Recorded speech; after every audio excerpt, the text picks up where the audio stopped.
Fala galera, eu sou o Gustavo e essa aqui é minha parceira, Oi, gente. Júlia. A gente está participando do projeto Telinha Telona e hoje a gente vai entrevistar o professor Jonathan. Prazer. Professor Jonathan, a gente vai falar hoje sobre o seu projeto, né? O projeto de eletricidade, que o senhor vai fazer uma eletiva, né? Sim, uma eletiva que eu criei para ensinar um pouquinho os alunos alguns conceitos básicos de instalações elétricas residenciais. Não chega a ser industrial, mas é residencial. Casas pequenas, pequeno poste, instalar uma tomada, uma lâmpada, um quadro, distribuição de circuitos. Quando o senhor tomou essa iniciativa? Quando foi apresentado disciplinas de eletivas para que a gente pudesse criar, o conceito cria uma eletiva que o professor teria um certo domínio do conteúdo, na minha área biologia, então eu comecei com uma dessas, só que eu fiz um curso de instalações elétricas e eu não queria ficar parado, né? Então eu aprendo, mas para ensinar a gente tem que aprender mais ainda, né? E aí eu decidi colocar como uma disciplina. Eu falei, não, eu não vou ensinar os alunos a serem eletricistas, mas a reconhecerem um trabalho de qualidade, poder saber interpretar um projeto de instalação elétrica. Você pegar um projeto de uma planta baixa, por exemplo, de uma casa, e conseguir entender o que significa cada um dos símbolos ali. O tipo de fiação, a bitola da fiação, se é 2,5 mm, 1,5 mm, 4 milímetros. Você reconhecer por esse símbolo onde é que tem uma tomada, onde é que tem uma iluminação de teto, um spot. Então ele vai saber ler basicamente projetos. Que hoje tem muitos eletricistas que sabem fazer a instalação, mas você pega um projeto elétrico que o engenheiro passa, ele não sabe ler, né? E aí o intuito é passar um pouquinho desse conhecimento, que eu já faço algumas instalações elétricas particulares, né, pouquinho, e eu estou me atualizando. Estou o tempo todo estudando, aprendendo, e eu posso transmitir alguma coisinha. Aprender ensinando é a melhor coisa, né? Aprender ensinando, a gente não tem como. Você vai ensinar biologia para o aluno, eu tenho que estudar antes. Eu não posso transmitir algo que eu não sei, né? E aí eu decidi colocar essa disciplina como um encargo para mim, né? Para mim evoluir um pouquinho e para transmitir para os alunos alguma coisa. O intuito da disciplina é incentivar os alunos a talvez tomar uma decisão. Eu quero fazer engenharia, né? Eu quero fazer arquitetura, né? Despertar um interesse pela matéria, né? E os alunos já estão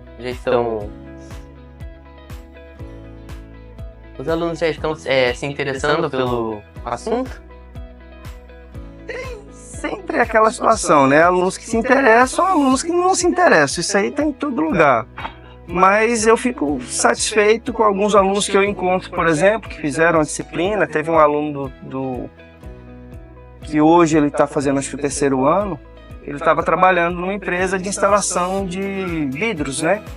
Espelho, vidros, e aí ele foi instalar um espelho com iluminação atrás. Ele falou, professor, eu lembrei das suas aulas e consegui fazer a instalação e ninguém sabia fazer o que era fase, o que era neutro, né? E aí eu fico feliz, alguns alunos se interessam, né? Não posso dizer todos, porque eu não sei também desse feedback. Mas alguns eu fico feliz de ter utilizado um pouquinho o conhecimento, né? Professor, o senhor mexe bastante com eletricidade, né? E eu queria saber se o senhor já tomou um choque. Já. Alguns não gostam de tomar choque, não. Ninguém gosta, né? Não, choque não é bom. E não é... E detalhe, você vai dar uma manutenção, você vai instalar uma lâmpada, uma tomada. Tá lá na orientação que a gente faz. Desligue. Teste para ver se tem corrente. Se você for lá mexer, vai tomar um choque. Tem gente que consegue, pega o fio lá e emenda. Não dá choque, pega só na fase, não dá choque. Realmente, se pegar só na fase, se tiver calçado, você consegue fazer uma emenda sem tomar choque. Que a corrente não passa por você e não vai para o solo. Mas às vezes você encosta o cotovelo numa parede, ou você está com um material não isolado. Então é sempre um risco. E choque, por mais que a gente fale assim, eu consigo tomar um choque e não morrer por isso. Você sabe se você tem problema cardíaco, Tem crianças, por exemplo, que são menos resistentes. Tem pessoas que usam marca-passo, que se tomar um choque em 30 miliamperes, uma corrente, por exemplo, de tomada hoje, pode dar aí de 1 a 10 amperes. 1 ampere, 1 miliampere é 1000 vezes menor do que 1 ampere. 30 miliamperes pode matar uma pessoa, né? Então, choque... E quais são as suas recomendações para poder evitar da gente tomar um choque? Primeira coisa, avaliar o ambiente e poder desligar a energia.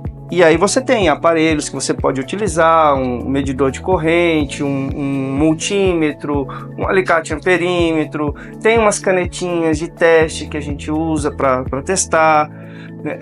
Tem vários modelos, alguns eficientes, outros não, mas tem uma marca, por exemplo, Minipa, que eu gosto muito, que você consegue testar sem decapar, sem cortar o fio, para saber se tem energia ou não. Eu sei que tem aquela que acende, né? Isso, ela pisca, né? Primeira coisa, identifiquei se tem corrente. Não tem corrente, identifiquei que não tem corrente, já é um termo de segurança. Agora tem equipamentos de segurança individual, o que a gente chama de EPI. Dependendo da obra, capacete, luva, a roupa, a vestimenta adequada. Você não vai lá de chinelinho, de bermuda, né? Vai subir numa escada de chinelo, não dá. Então, um sapato fechado, calça, uma camisa que não precisa ser de manga longa, mas dependendo de onde você vai fazer o serviço, se é alta tensão, aí tem toda uma vestimenta. Depende do ambiente. Trocar tomada de casa, luva, né? Óculos, às vezes, porque às vezes cai, você vai estar fazendo um corte ali, vem um fragmento de fio, né? Bate no olho, por exemplo, tem um óculosinho comum. E em algumas obras é obrigatório o uso de capacete. Você está numa obra, capacete. As empresas já exigem. Você vai fazer uma instalação em casa, mínimo uma luva, né? Tá com uma roupa mais adequada, ajuda para você não sofrer uma... Opa, galera, desculpa aí, teve um problema técnico, né? Com a nossa câmera e a gente... nós pedimos desculpa pelo ocorrido, mas vamos voltar onde é que a gente estava falando. A gente estava falando sobre EPI. Que é o equipamento de EPI, né? Equipamento de proteção individual. Dependendo da obra, de onde é que você está prestando serviço, até capacete é necessário. Então, tá lá óculos, luva, calçado fechado, uma roupa fechada. Não precisa ser de manga comprida, né? Na maioria dos serviços, mas ajuda muito. Às vezes você vai subir para não arranhar. Mas assim, e a luva ainda tem um tipo. Então, se for uma tensão mais elevada, a gente usa luvas de raspa, luvas de revestimento de borracha, que são isolantes, né? E sempre assim, alicates protegidos, chaves protegidas, para você não tomar um risco de tomar um choque. Choque não é bom. Não, choque não é bom. Se tomar, é claro que alguns têm mais resistência, mas a maioria pode ter um probleminha mais sério depois. Dependendo da pessoa também, né? Se for uma pessoa mais idosa, uma criança... Não, idoso e criança corre tomar choque, porque assim, a gente fala aqui, quando você é novo demais, seu sistema ainda não está completamente formado, ou está em desenvolvimento, e o choque pode ser muito mais agressivo. Quando você fala que você está mais idoso, seu coração pode estar mais fraco, um choque, por exemplo, o coração bate por descargas elétricas, né? Sístole e diástole.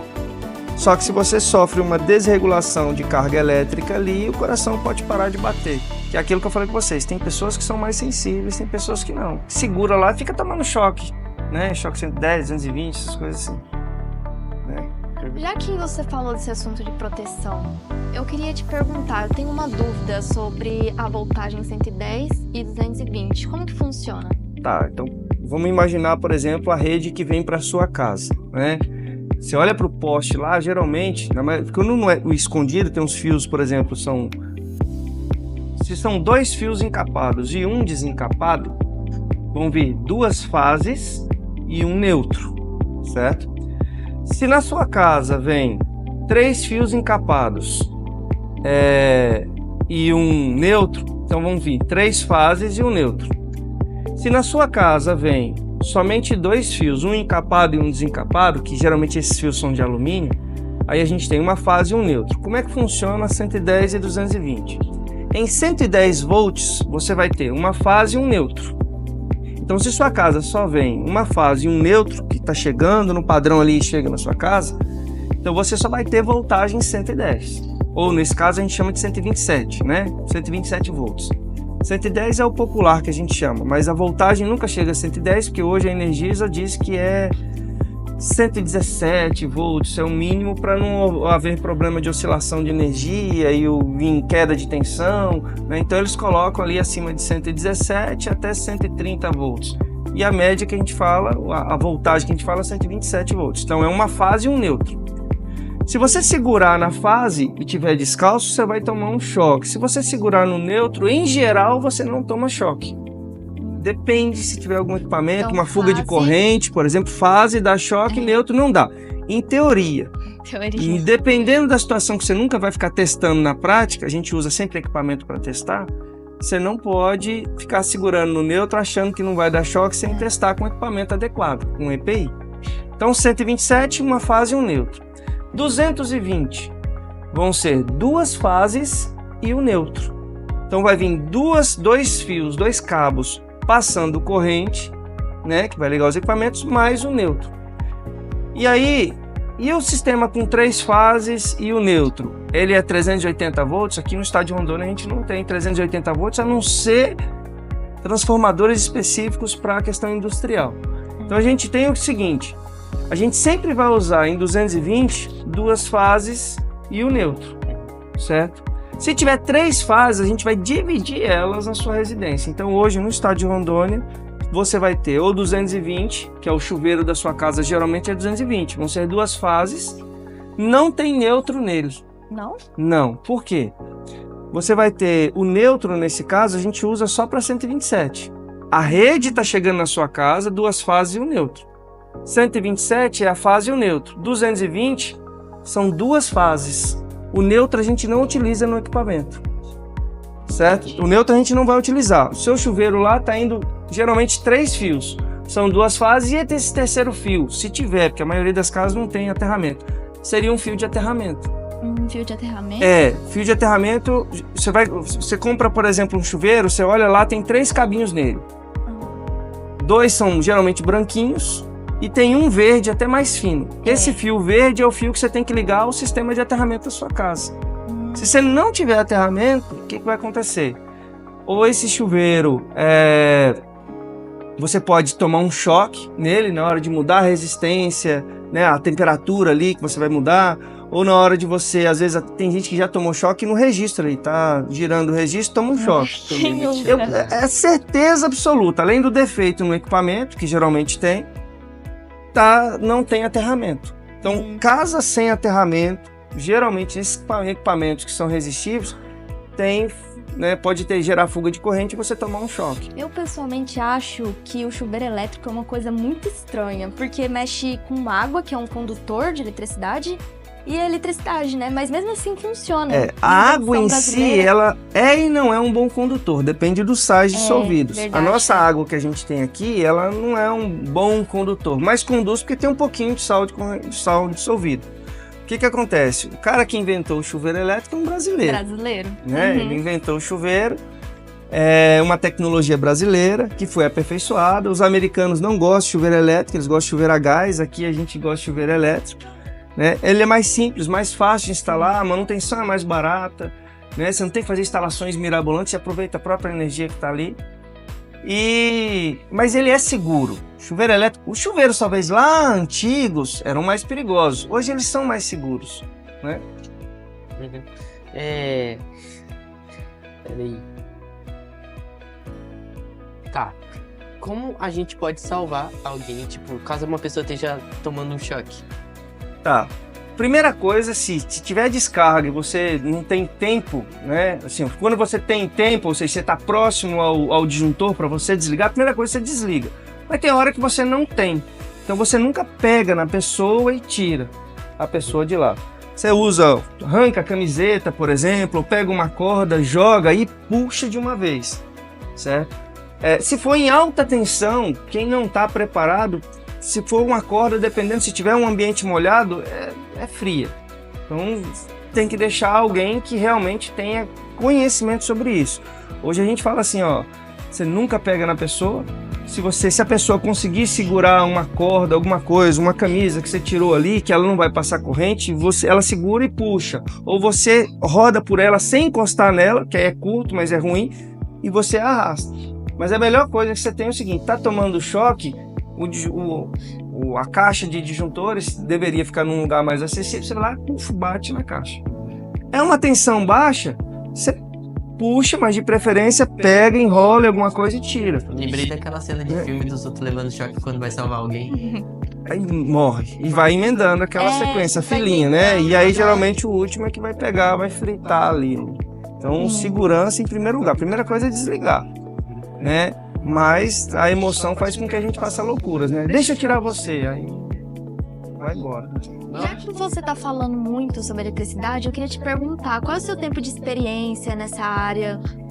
E qual o tempo que você recomenda para que alguém se estude, se dedique, para poder realmente aprender, entender? De quando eu fiz o curso e comecei a executar a obra, mais ou menos 5 anos. 5 anos? 5 anos já. Caraca! Aqui, nem em sala de aula, não. Tem uns 3 anos em sala de aula.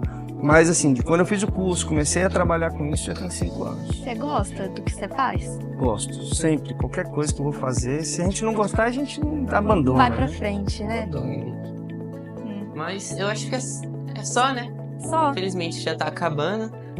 Eu queria agradecer a todos que assistiu. Deixem o seu like, o seu gostei. E aqui foi o podcast, o videocast sobre telinha telona. Obrigada. Obrigado, professor Jonathan. Obrigado. Obrigada pela sua participação. Prazer ter vindo participar com vocês.